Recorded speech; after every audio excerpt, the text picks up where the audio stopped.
The Swiss resort of Davos, where the movers and shakers from the world of politics, business and culture gather for their annual get-together at the World Economic Forum. Our topic in this BBC World News debate is fake news and the challenges and threats it presents to politics and societies. From influencing voters to fostering divisions and fueling prejudice, there are growing calls for something to be done. The online giants like Google and Facebook say they're trying to prevent fake news spreading on their sites. But is it too late to stop the rot?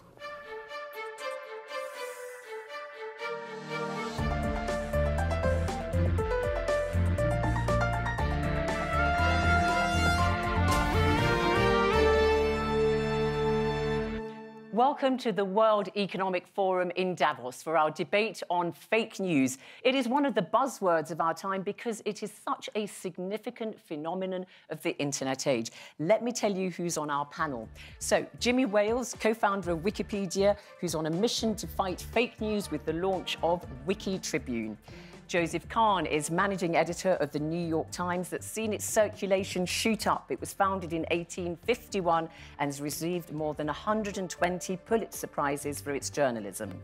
Annabelle Keener, deputy editor-in-chief of RT, the Kremlin-backed television network, formerly known as Russia Today, and Bilawal Bhutto Zardari, chairman of the Pakistan People's Party. He's the son of the former Prime Minister Benazir Bhutto, assassinated 10 years ago. Welcome to our panel, and of course to you watching and listening around the world on TV, radio and online.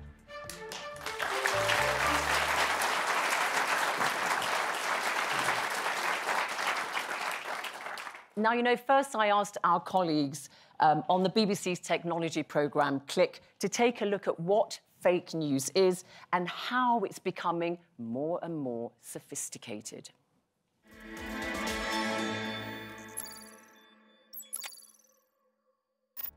The fake news. Fake news. Fake news. This is fake news. A little bit of fake news. Fake news. You are fake news. Fake news. Everyone's using the term these days. And with good reason. While President Trump may have helped put the term in the dictionary, the rest of the world has been struggling to separate fact from fiction. That was fake. The headline was, "This is how Islamic society look like, and we are heading to this." That was fake. The most grotesque, stomach-churning videos. That's fake too. Problem is, it now seems to mean everything from actual lies to just something you don't agree with. So just how do we sort fact from fiction, opinion from satire, and from highly skewed and misleading headlines? Tech giants like Facebook, Twitter and Google have spent a year wrestling with the problem. But in a world driven by likes, clicks and attention, do they have what it takes to fight the fakes? It could be that one reason it's so hard to stop this stuff is that there's big money to be made in creating it. This was for a couple of years that I did it. I was so much younger. A lot of fake news that's being written is just by regular people that are sitting down on their computers that have learned this formula: scandalous title plus false information equals profit. Once upon a time, even a 13-year-old could do this. One thing is certain, fake news is a lot easier to make and share than it is to find and debunk. And recognising fake news could be about to get even harder. New technology could soon make us question not just what we read, but everything we see and hear. And you can't get charged more just for being a woman. From stealing our faces to mimicking our voices. I am not a robot. My intonation is always different. What's real has never been so unclear. Fact-checking organisations and technologists are working to identify and flag fake news. Researchers and politicians are starting to investigate its impact, and we're all starting to become more aware of the power it can have. Russia is seeking to weaponize information, deploying its state-run media organisations to plant fake stories and photoshopped images in an attempt to sow discord in the West and undermine our institutions. Is it too little, too late? Or is this just the start of a high-tech fake news arms race.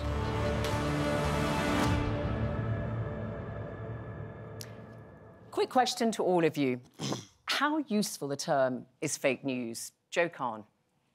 Well, it's a useful term in the sense, as your clip points out, the phenomenon of maliciously created false information for political or economic purposes is an ongoing and very serious threat when news and information is distributed so widely on technology platforms. Bilawal, is it a useful term, fake news, catch-all phrase? You know, I'm not so sure, Zainab, because I feel that obviously misinformation, propaganda, disinformation have been long-standing components of information warfare. Fake news has recently gained prominence vis-a-vis the American election, but as we saw in that clip, when politicians use it as a catch-all phrase to cover political spin, stuff they don't like, then it gets murky. Annabelle Keener? I think the term is absolutely toxic because it muddles the debate and just the public discourse about accuracy and factuality in information. It is also, we see it weaponized by public figures, but also by media organizations as a way to silence dissenting voices, as a way to avoid answering to any kind of criticism. And at the very end, it is harmful to the actual problem that we're trying to solve here. OK, Jimmy Wells, I mean, you know, we put fabricated evidence into fake news and news that simply people don't like.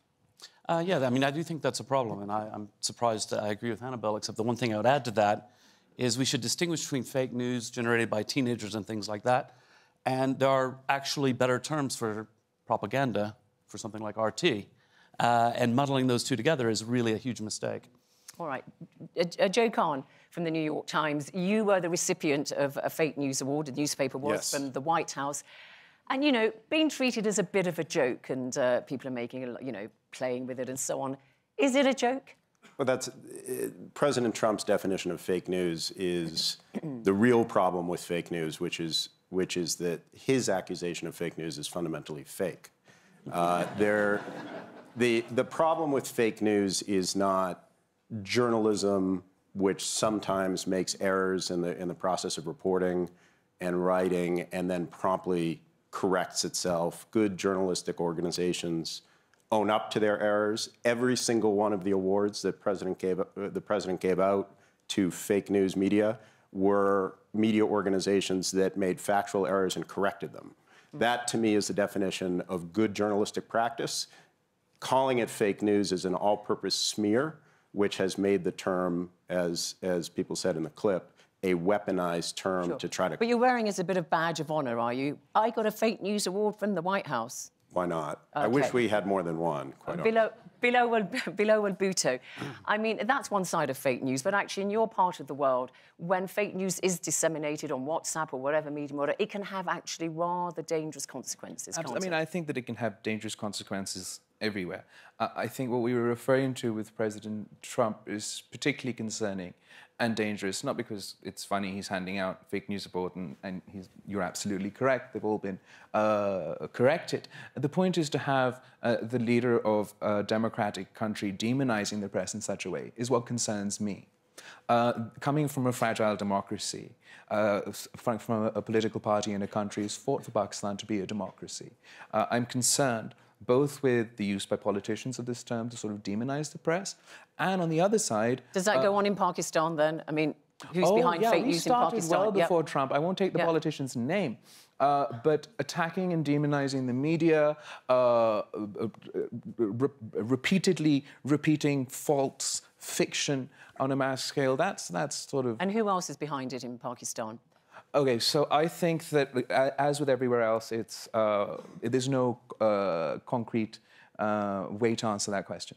Yes, politicians are behind it. News media in my country and in other parts of the developing world are far more commercialized, owned by big business interests who aren't limited in the way it is in the UK, that you can't have a television station and a newspaper. They push out their commercial interests. So non-traditional platforms can actually be a source of rather credible news. So a lot of actors involved there. Yeah. Jimmy Wales, Wikipedia is part of the digital explosion, of course, but you are, if I could sort of put it delicately, also part of the kind of fake news problem, because there are a lot of inaccuracies, aren't there? There are a lot of inaccuracies on Wikipedia. Well, of course, there are a lot of inaccuracies in everything, but the thing about Wikipedia is that we are diligently and passionately committed to getting it right. And so we have very strong standards about reliable sources. We have a very open policy of correcting any mistakes that come into us. Of course, doing serious research, doing serious journalism inherently involves making mistakes from time to time. But the key is you just have to try to get it right. And I think that's fundamental.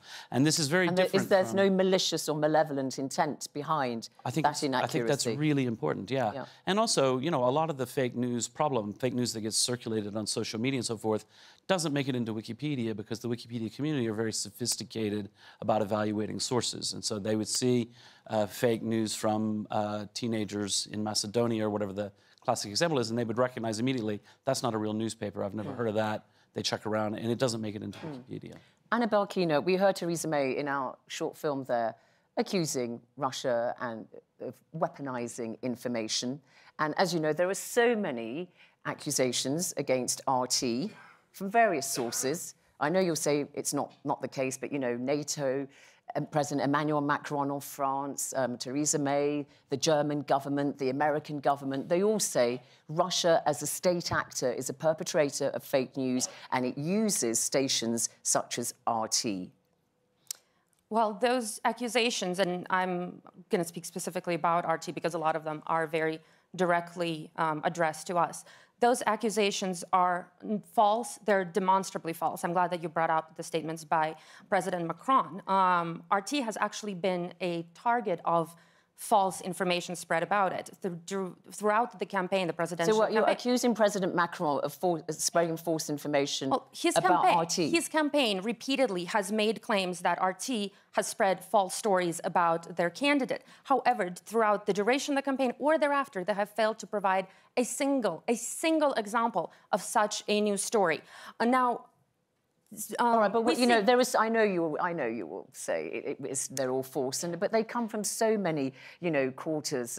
NATO, Russia. NATO says it's been dealing with a significant increase in Russian propaganda and disinformation since 2014. Mark Zuckerberg from Facebook has denounced Russia's fake news agency. I could really go on and on and on. And this is this is part of the problem, that we're conflating. You know, terms like propaganda, misinformation, disinformation are notably much more subjective and vague than something like fake news. And they are used to dismiss and discredit any kind of dissenting, any kind of inconvenient opinion, or even just fact, any kind of reporting.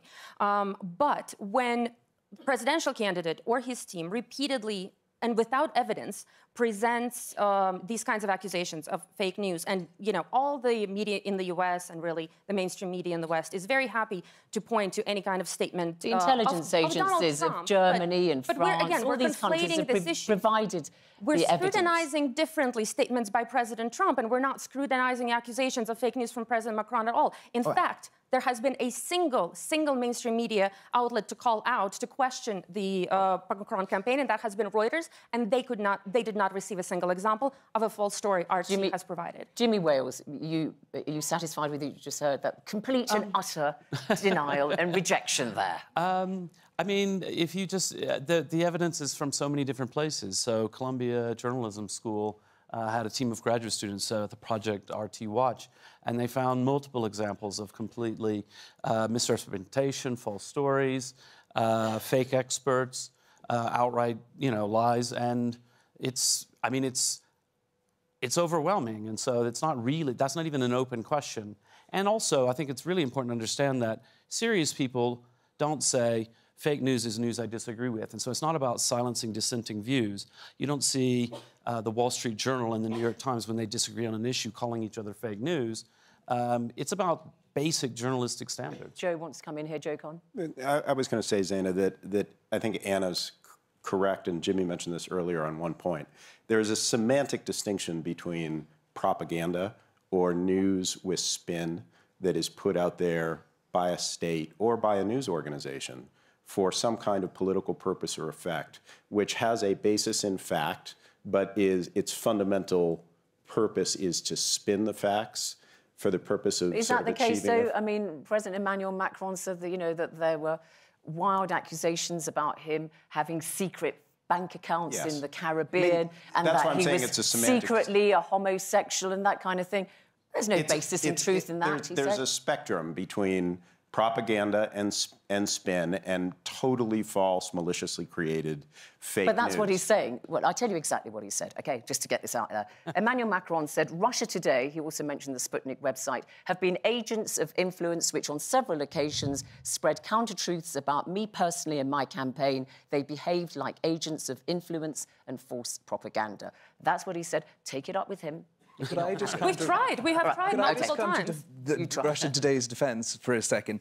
Absolutely, politicians, media outlets, partisan media outlets push out agendas, etc. But let's not forget that WMDs in Iraq was also fake news. Theresa May says on that clip that Russian Today is a state... Weaponising information. Weaponising information, fair enough. But they're also saying, she's saying that, through state-sponsored media. We're sitting on a BBC platform that's state-sponsored in the UK. We have to be able to sort of see that when we're looking at it from their point of view, we don't seem to notice our own flaws and weaknesses in the Western setup either. Nice try there, Bilawal Bhutto. However, I have to say... The New York Times, I have to say, well, I can only tell you the what... BBC, how do you report WMDs in Iraq? Yeah, but when we get it wrong, we say that we got something wrong. In Iraq. And so does RT. But there's no equivalence argument. The BBC, yes, you say RT is just a national broadcaster, just like the BBC is. BBC is subjected to independent, a regulator, Ofcom, as is RT, which is nothing to do with the government, and the BBC regularly makes reports and investigations which criticise the government. Do you do that on RT? We absolutely do that on RT. We are regulated actually by Ofcom as well, all of our programming. Just as Joe was describing the process of multiple times by Ofcom. Less than the BBC and never fined, like the BBC has. So this is the problem. We're moving the goalposts. We're constantly moving the goalposts. And this is the problem, that errors that RT has made, and of course we've made errors in our reporting, and we've addressed them, we've corrected, we've issued clarifications we've informed our audience. But when it comes to RT or other alternative voices, legitimate alternative voices in the news media, those kinds of accusations become a way to summarily misrepresent the nature of what we do. Let's take a question, actually. We have got Iman Usman from Indonesia, the most populous Muslim nation in the world, of course, and you work in online education. Your question, please. Many politicians have overused digital media for a short-term benefit of winning the election. And this led to the explosion of fake news, which leads to the divisions within those communities. So my question to the panel is that how much danger does fake news poses to democracy? There was a Gallup poll just this month saying that 73% of Americans believe that fake news is a threat to democracy. Joe, quickly on that. I think it is. I think I'd twist the question a little bit. I think that the hyper-partisanship in politics, not just in the United States, but around the world, produces the fake news phenomenon as opposed to fake news producing hyperpartisanship.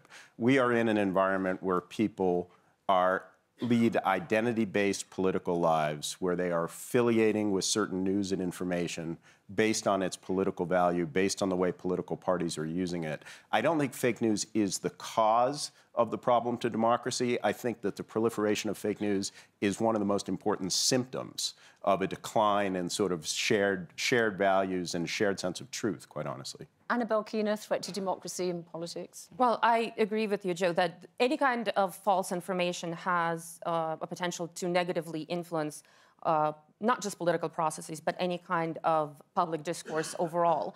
However, there have already been several studies in the US and Europe that show that even though people might be exposed to fake news, false stories and false information, in the grand scheme of things, they still make their decisions, their political decisions, on the basis of factual information, of factual reporting, which is encouraging for all of us. That doesn't mean that we should be complacent, but I think this is where kind of the upside lies in the situation. Jimmy Wales, I mean, a report on 28 countries by the Edelman Trust showed that 65% of people get their news online or via apps like WhatsApp and so on. So the potential for fake news wreaking havoc is huge, isn't it? It is huge. Actually, one of the encouraging things from that Trust Barometer survey was that people's trust in news coming from social media has declined substantially in the last year, which means that people are beginning to be aware of the problem that something that just flows by you in social media may not be valid, and that maybe you need to turn to a better source. I mean, that's the point, isn't it? I mean, that's a very good point. Do people really believe that this story about, you know, the Pope Francis endorsing Donald Trump as the candidate is true? That was one of the ones given out by the Macedonian teenagers. I mean, people are intelligent. They kind of think, oh, Pope Francis, you know, supports migration, left of centre and so on. I mean, this is not really going to be accurate. So should we credit people with more intelligence, that they're not so susceptible to fake news? More than 1 million people shared that particular item of fake news on Facebook, shared it in their own feed. So more than 1 million people thought it was interesting enough. But did they believe it? They might just share it. It's unclear, you don't know. But in most cases, when people share, it's something that they want their friends to. It's something that they want their friends and community to see and understand. Do you think that's right, Jimmy? I mean, you know, if people share, do you think that means that they believe that story is true? Yeah, or they think it's either alarming enough or confirming enough of something they feel at that moment to pass along. How much do they even bother reading it? How much do they just vaguely go away with the notion? I mean, one of the things that's, I think, really hard for people who are news junkies to keep in mind is that, you know, we immediately see that and we say, well, that's ludicrous. There's no way the Pope endorsed Trump. But people who are not avid news consumers, they're very naive about the news, which, by the way, I think in free societies, people have the right to not be interested in news. However, when they do get some information, it should be quality. They also have a right to quality information. Annabelle Keener? I think we have to look at why they're compelled to read and to share those stories in the first place. And I think the big reason for that is that for many years, if not decades, a large part of the audience in the US and Europe felt underserved by their own news media, and because they didn't see that as reflecting their reality. And so they would turn to alternative voices, some legitimate and responsible and accountable like RT, but others are not. And until the mainstream media, RT versus the mainstream media, takes a more critical look at why this kind of environment was created in the first place. And by the way, Joe, even reporters and columnists like Jim Burdenberg from the New York Times itself have reflected on that in the wake of the Brexit vote and the US election. Until there is a very honest effort to address this issue and to not discourage legitimate alternative voices from the news discourse, that a problem will persist. Annabelle Keener brings up a very good point for the mainstream media. It's a challenge, really, that citizens and readers go where they want, and it's because the mainstream media failed to give the citizens and the readers what they wanted. So you also do share some of that responsibility. I think we have a mission to try to reach as many people as we can with our journalism, but I think we have to understand that a large part of the reading public wants information that is confirming of their biases and their political beliefs. And the New York Times and the BBC are not committed to providing them with information to confirm their biases. We are committed to providing them with journalism. So that in a hyper-partisan environment, you will have people constantly search for sources of news and information that confirm their prior political beliefs. They will often fail to find that in the most credible news media, and they will seek it out elsewhere. But it's not our responsibility to provide them with fake or misleading news simply to confirm their political bias. But the mainstream media is also, people say, you know, responsible in the sense that there has been a failure in regulation of standards in the mainstream media, which kind of helped the proliferation of fake news. I guess I would not agree with that. Not for the New York Times, but other... Well, I can't speak for every element of the mainstream media. I think the mainstream media, for the most part, does its best to try to improve itself. It makes mistakes over time. The journalistic process is inherently imperfect, but we are committed to fact-based, well-reported journalism That is the way that we try to get our audience. We do have a very substantial audience, but you can't look at the entire world of news and information and blame the proliferation of partisan, biased view that circulates online on a failure by mainstream media. All right, let's go to the audience, because there's another question from Rebecca McKinnon, who's from the United States, an advocate for digital freedom of expression and privacy. Your question briefly, please, Rebecca. Sure. My question relates to the previous question, but it deals with business models and democracy. We know now from studies of what has happened over the past year that disinformation campaigns appearing on social media were really the result of people very skillfully using the features and services that social media companies, Facebook and others, provide to advertisers and digital marketers. So the question is the overdependence of our media ecosystem on advertising, and particularly advertising technology that tracks people all over the internet and enables very targeted messaging to specific types of people. To what extent is that an existential threat to the democratic discourse? Well, we've talked about the democratic discourse. Let's just keep with, do we need to rework the business model? Because that's what the Macedonian kids did, didn't it? They were trying to get lots of hits so that they could get advertising. Yeah, absolutely. So Jimmy Wales. The advertising-only business model has been incredibly destructive for journalism. One of the most encouraging signs that I've seen in the last couple of years is the incredible surge in digital-only subscriptions to the New York Times and other quality papers. People are finally understanding, hey, actually, we need to pay for quality journalism. The problem with, particularly when we have this advertising technology, everywhere I go on the internet, I see the same ads. I see ads for boats, because I like boats.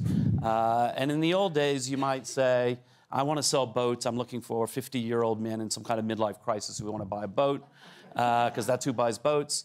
And you would think, oh, they read the New York Times and the Guardian and the FT and the Wall Street Journal, and you advertise with them. Now, the ads can be anywhere. I can be on a message board. I can be on Reddit. I can be on a spammy website. I can be anywhere, and I'll see the same ads, which means that the serious players here are now competing head-to-head in a really direct way for ad dollars, for clicks, which puts the wrong incentives in front of everybody. So we need to rework the business model. We need to rework the business model. Advertising as a piece of the business model is fine, but in this environment with this highly automated advertising ecosystem, journalism can't compete if it's just about raw clicks, click. Need to rework the business model? Absolutely, I would agree. I think that not only fake news for many reasons, but the business model is a fundamental threat to democracy and to media in a country like Pakistan in particular. I mean, that's where I know more examples of. So big business houses control the majority of media in Pakistan, all media in Pakistan, that dominates all the space, dominates all the narrative. And they don't hesitate to print fictional news, to run fictional news on their electronic media. And the quality of journalism in Pakistan, and let me tell you, we have some of the best journalists in Pakistan. We've managed to stave off 3 military dictatorships with the help of some of the most bravest journalists, and they're in my country. But with this commercialization, with this, less with the ads, but just sort of the big industries in Pakistan who have the money and the government doling out cash, what's produced on television is more acting and spin and propaganda. So you think that there's more sensationalism in the news and business? The poor, credible journalists who, for all their lives to do this, can barely make ends meet, aren't getting the same packages at these done-up actors who read off the teleprompter. Annabelle Kino? I think it's part of the problem, but it is not the majority of the problem. In my view, false information is just as harmful if it's created and distributed just for fun or for the purpose of political interference as it is when people are trying to make money off of it. The issue, again, is how can we inoculate the audience against this kind of information, regardless of the means through which it is distributed and promoted. I mean, this really brings up the issue when it comes about, the likes of Twitter, Facebook and Google. Are they publishers or are they platforms? Jimmy Wales, you're nodding, so come to you. No, I think it's super interesting what Facebook is doing. I think we don't know yet what that will mean exactly. On the one hand, I think serious publishers should be happy that maybe it's not all about clickbaity headlines that get traction on social media. On the other hand, a lot of publishers are worried about if there's a decline in traffic from Facebook, that's meaningful, certainly in the short run. So, but I do think that the platforms really do need to think and reflect on the role of the information that they're providing to consumers, and not just from a public-spirited motive, although I hope they take that into account, but also just from a quality of user experience. If people begin to feel like, you know what, actually, I find that I go on Facebook or I go on Twitter and I get all these nonsense news stories that I don't even know are true or not, I don't really want to do that. That's not what I want Facebook for. Then they'll stop using Facebook as much, and they'll say, I just want a service where I can look at photos from my friends' kids, and they all move to Instagram, which I think Facebook owns. But the point is, I think that the platforms need to take this seriously. So you think they've not been doing enough? I think that they have not been doing enough to the extent that their brands are being tarnished. But you refer to them as platforms because that's their fear of being seen as publishers, as I said, because then they're subjected to different rules. You think they are just platforms? Yeah, definitely. I mean, I think it would be, if I want to share something with a friend on Twitter or on Facebook, I don't think it's fair in any way to assume that Facebook is responsible for that content. Joe Kahn? Facebook are absolutely determined not to be reclassified in the business ecosystem as a publisher that really takes responsibility for what all of its 2 billion users around the world post, the accuracy of it, the reliability of that information. They would essentially need to hire every available human being in the world to police that content in order to have any assurance, the way a good publisher would, that what they're publishing on that platform meets their standards. So it's literally impossible for the Facebook business model to become a publisher business model. At the same time, they're feeling some of the pressure that publishers feel because they do feel a certain sense of responsibility for the most malicious fake news that may have an impact on the political debate. I think that explains why Mark Zuckerberg announced this change in their algorithm. To some extent, they're stepping back from trying to be or even present themselves as a primary provider of news. It doesn't mean news won't show up on the platform, but they want to be a social media site, not a primary source for people to consume news and information. But they could see a real drop in their income as a result if they do rework their business model. They could even disappear conceivably, couldn't they? That seems unlikely, but I do think that they could become a somewhat less significant source of news and information, and they would not, at least according to what they're telling us, be that reluctant to be viewed as a less significant source of news and information. Bilal Bhutto?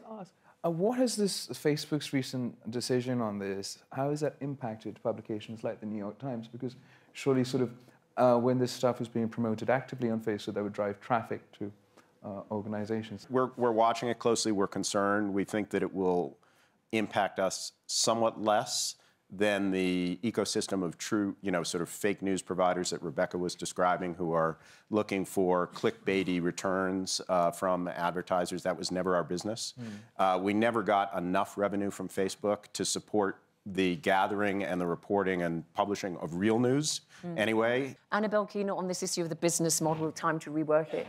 Well, I think the one danger that we need to avoid when discussing the role of these platforms is to not put three American companies, three platforms, essentially in the positions of global censors of news.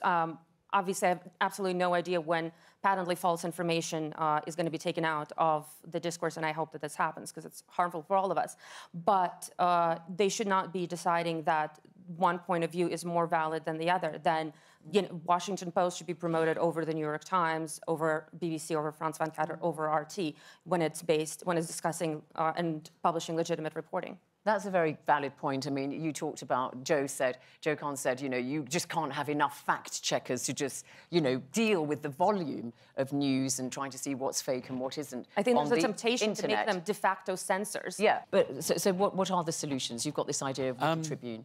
Yeah, well, Wiki Tribune is my effort to play a small part in helping think this thing through. The idea I have is to say, look, we know that communities can do incredible positive work, and we see that at Wikipedia. Of course, it's not perfect, but it's great people trying really hard to get it right.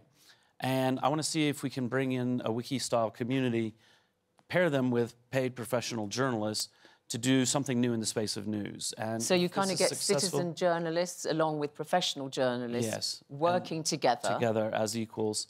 And, you know, true citizen journalism has produced some interesting things now and then, but it always hits a wall. There's a lot that you can't really do as a thoughtful person of goodwill sitting at home, working in your spare time.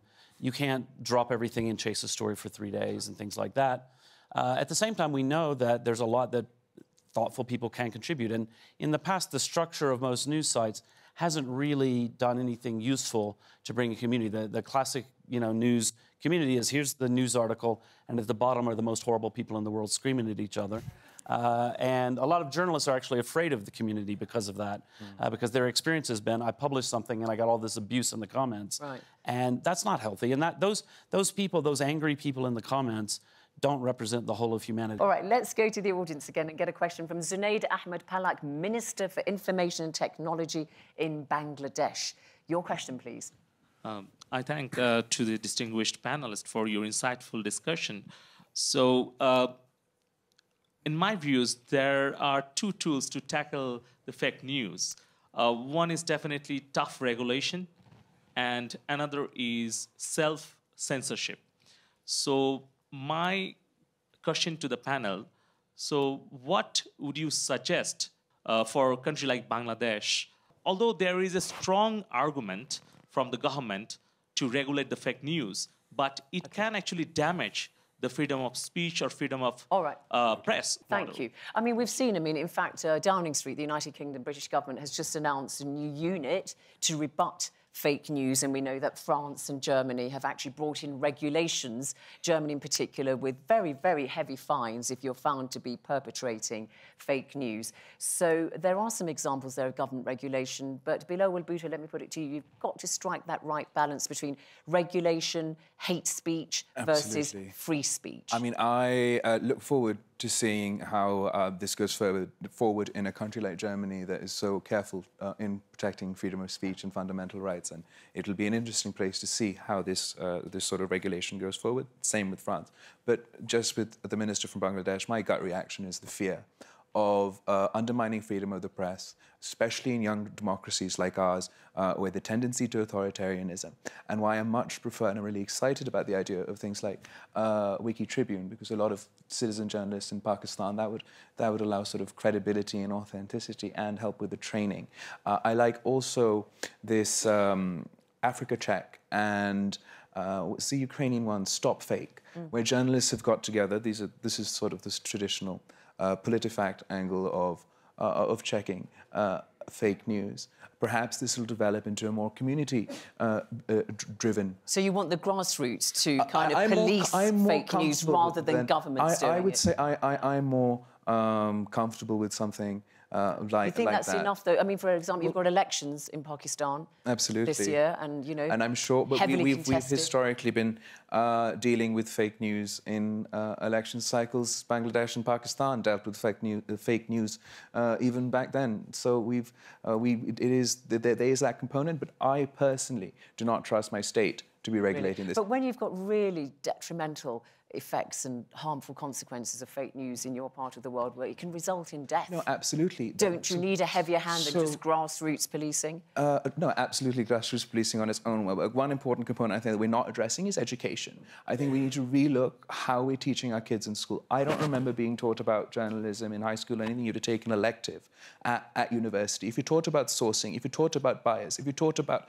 how to research and check multiple angles and see, and also taught what does fake news look like? So I think education is a really strong component in countering. Yeah, I'll come to Annabelle Keener on this issue of hate speech versus free speech and the role of government in regulating fake news. Well, a lot of traditional news platforms, such as the press, such as TV broadcasters, are already pretty thoroughly regulated in all the countries where we operate. This is true for RT, it's true for the BBC, and there I most certainly don't think that additional regulation is the answer.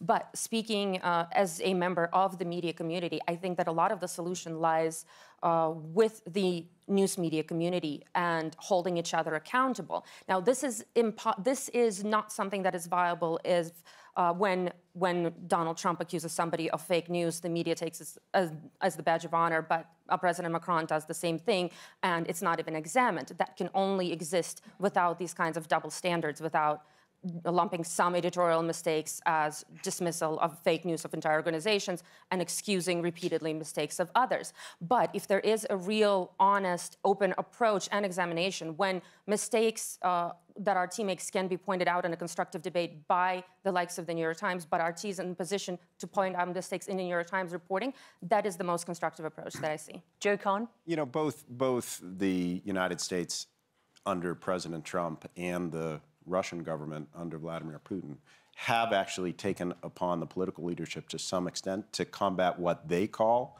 fake news, which I think is emblematic of the risk of having the state get involved in policing this. The Russian Foreign Ministry has a stamp, a big red stamp that they put on pieces of news that they consider fake.